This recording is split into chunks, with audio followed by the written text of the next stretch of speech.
Boston County Jail. Spring 1946, noon count. Malcolm Little stood at his cell bars during inspection. 20 years old, sentenced to 8 to 10 for burglary. The white prisoner approached with a crowd behind him. Tommy Sullivan, repeat offender, enforcer, the kind of man who organized beatings for entertainment. Sullivan hawked phlegm deep in his throat and spat directly into Malcolm's face. Saliva dripped down his cheek, his jawline. The entire cell block, 60 men, maybe more, went completely silent. Guards froze, hands on batons, expecting the explosion. Malcolm Little had a record: burglary, larceny, street hustling. This man would later become Malcolm X, international icon, revolutionary voice. But right now, spit dripped down his face, and every man in that cell block waited to see what happened.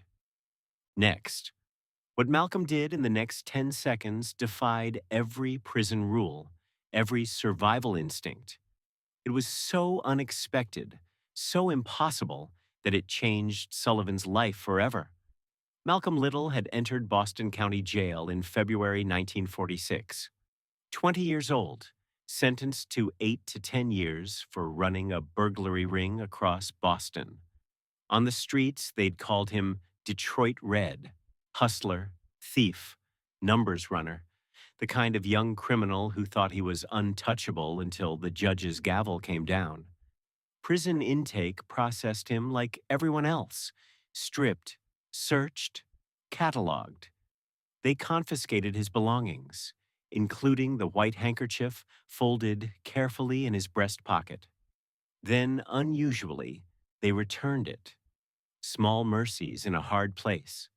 Cellblock D held 60 men, mostly white, and the racial tension was thick enough to taste. The smell of industrial soap mixed with sweat, cigarette smoke, fear.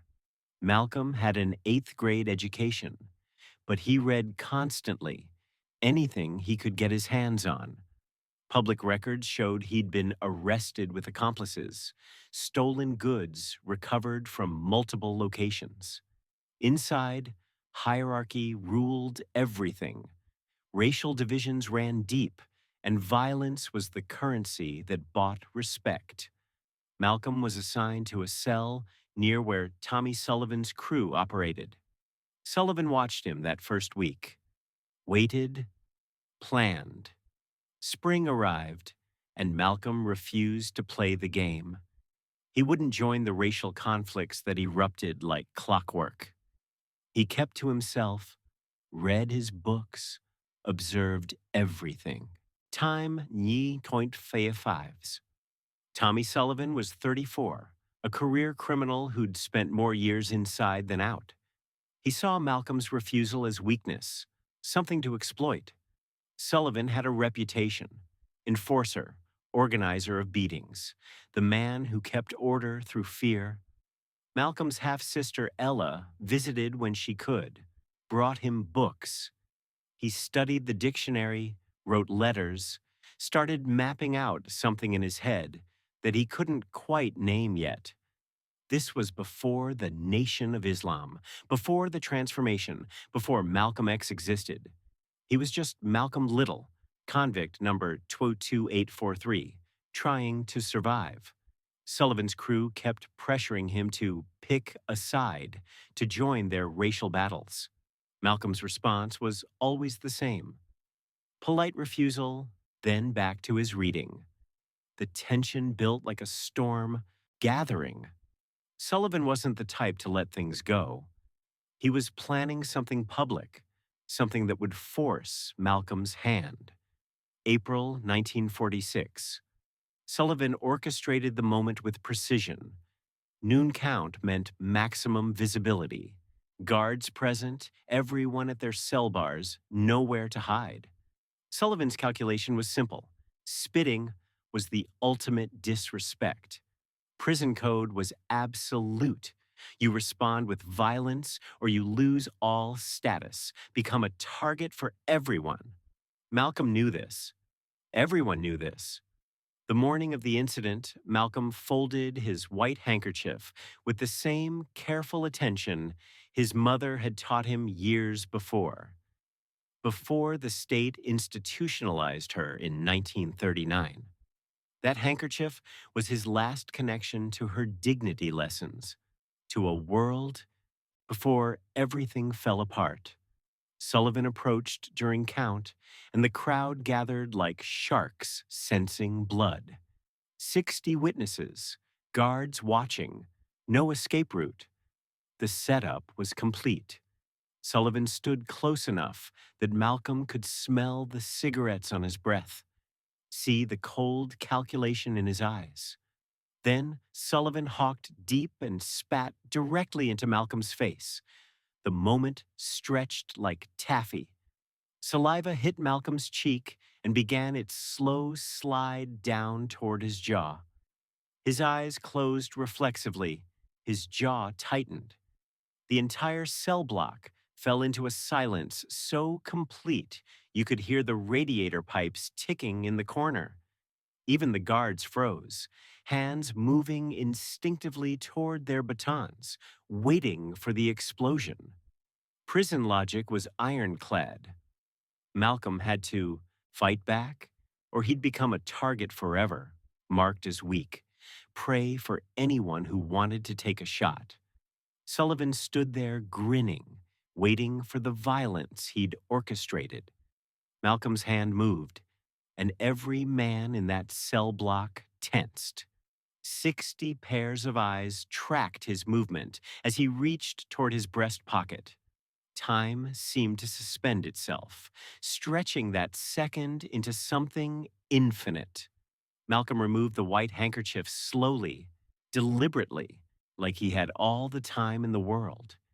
He wiped his face clean with careful, precise movements, first his cheek, then his jawline, methodical and unhurried. No anger in his movements, no fear, just complete, unshakable calm. He folded the handkerchief with the same care, returned it to his breast pocket, smoothing it flat. Time, 0.5s. Then he looked directly at Sullivan, and when he spoke, his voice was level and clear, carrying across that silent cell block. You needed that more than I did. No aggression, no threat, just a statement of fact. Sullivan stood frozen. He'd prepared for a fight, armed himself mentally for violence, but not for this. Not for calm. Not for dignity. The cell block remained silent. No one understood what they'd just witnessed. The guards looked at each other, confused. There was no violence to break up, no rule technically broken. Malcolm turned, walked back into his cell, and picked up his book. The next 24 hours, the cell block processed what they'd witnessed. Sullivan's crew expected him to escalate, to save face, to prove his dominance. Time 05s. He didn't. Whispers spread through the cells like wildfire. He didn't fight back, but he didn't break either. Did you see his face? No fear. What kind of man does that? The twist nobody saw coming. Sullivan started avoiding Malcolm, gave him space. Other prisoners approached Malcolm with questions. How did you do that? Weren't you scared? Malcolm's answer was always the same. Fighting would have proved him right. The guards filed their incident report with the warden. No violation found, no disciplinary action required. A week later, Sullivan requested a cell transfer. The story spread. The prison legend was born. The man who won without fighting. The man who turned humiliation into power with nothing but a handkerchief and 10 seconds of impossible calm. May 1946, Malcolm's half-sister, Ella, came to visit. She brought a letter from their brother, Reginald, talking about something called the Nation of Islam. Malcolm wasn't interested yet. He'd heard about religious conversions in prison, seen men find God when they ran out of other options. But something had changed in him since the spit incident.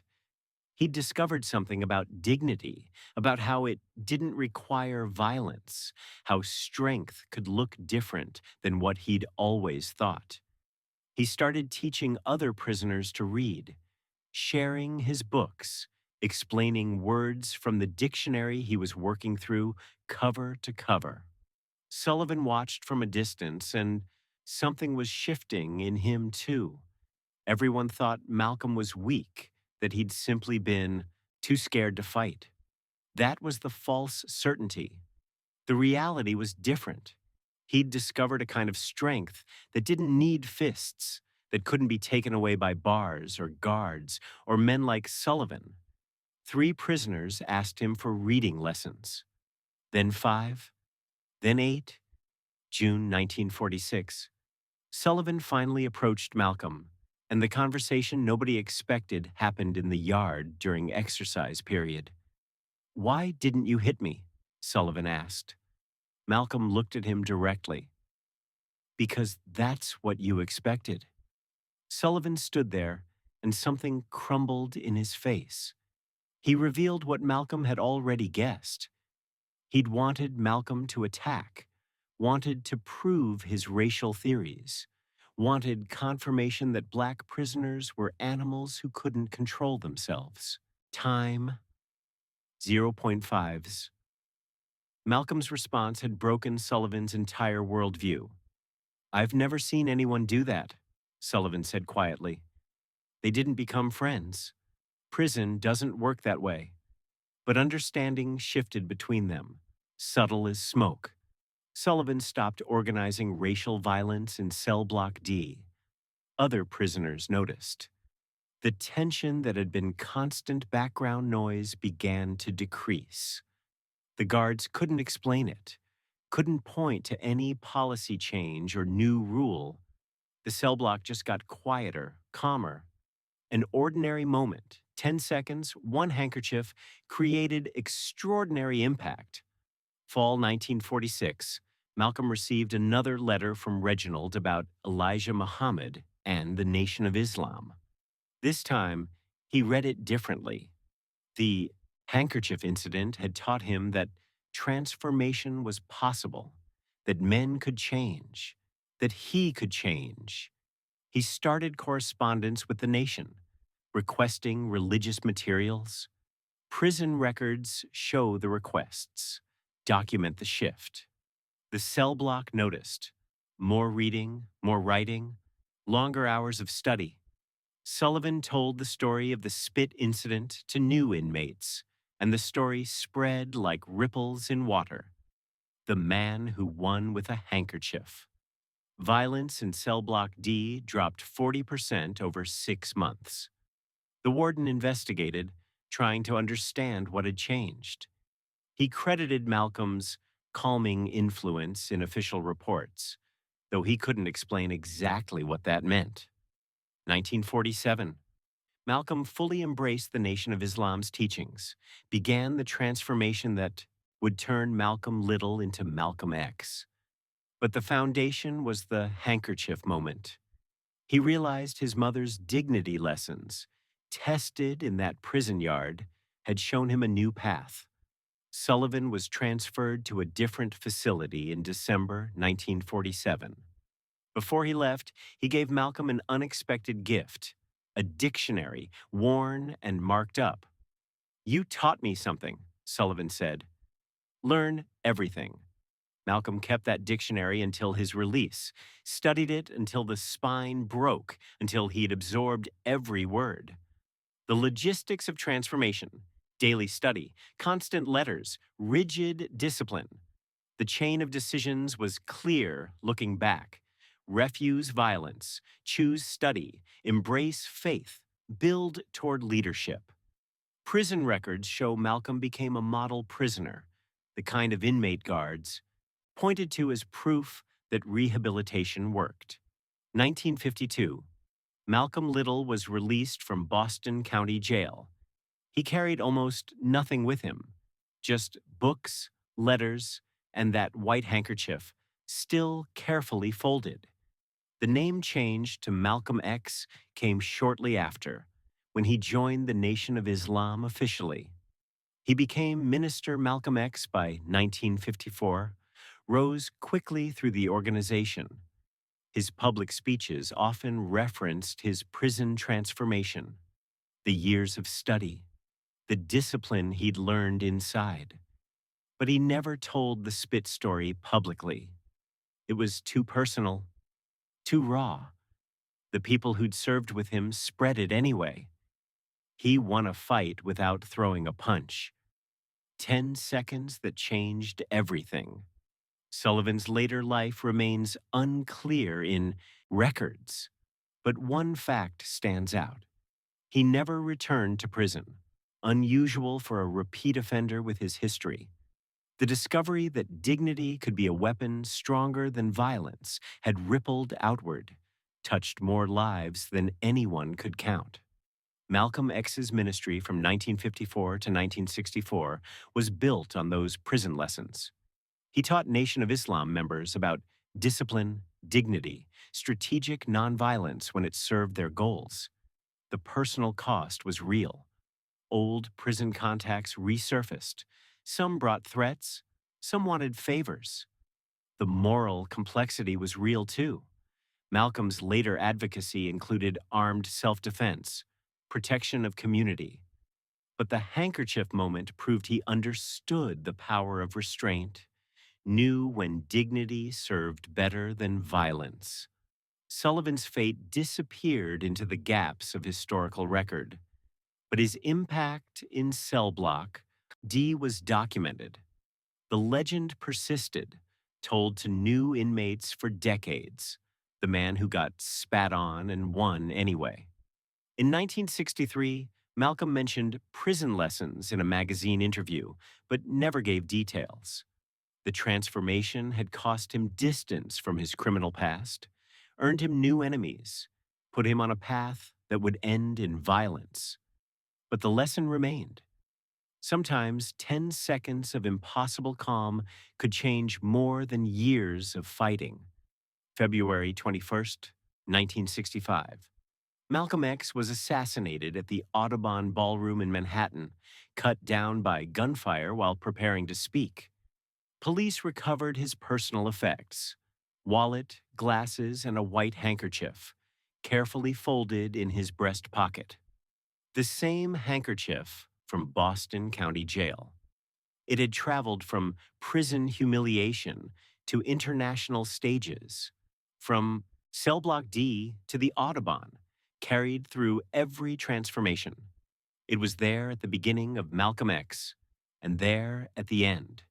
Sullivan's whereabouts were unknown by then, lost to history, but the impact was undeniable.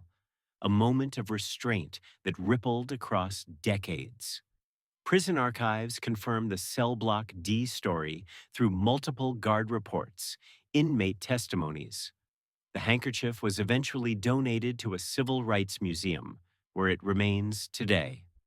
A lesson never preached, only demonstrated. 10 seconds in 1946 that echo through history. The handkerchief stayed folded. The dignity stayed intact. And the lesson? That never stopped teaching.